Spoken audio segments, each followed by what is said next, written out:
Hey guys, in this video, I will show you how to get Marvel Rivals code console.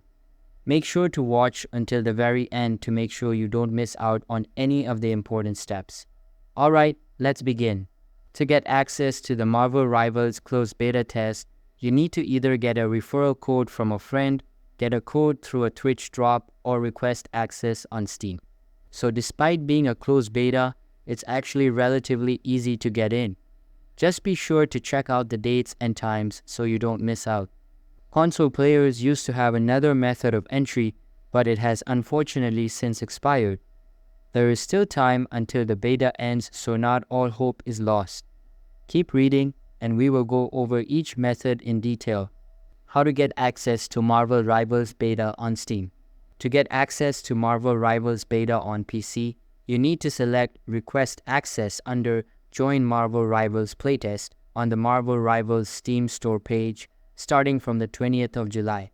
The Marvel Rivals Steam page is live now.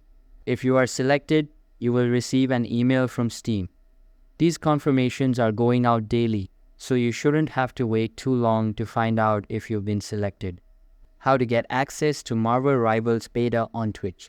You need to watch a live stream under the Marvel Rivals category, have Twitch drops enabled, and watch for at least 1 hour before claiming it on either Steam, PlayStation 5, or Xbox Series XS. You can check out all the details on the official page.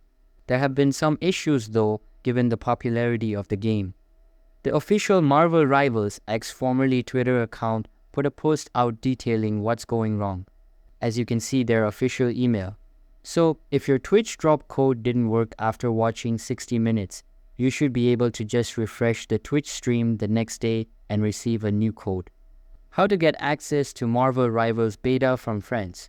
If you know someone who is in the Marvel Rivals closed beta test, they can get a code every day once they reach level 6 from the in-game event page. These are limited, with only a certain amount of codes being distributed, but are refreshed each day at 1 AM. And that's it, you are done.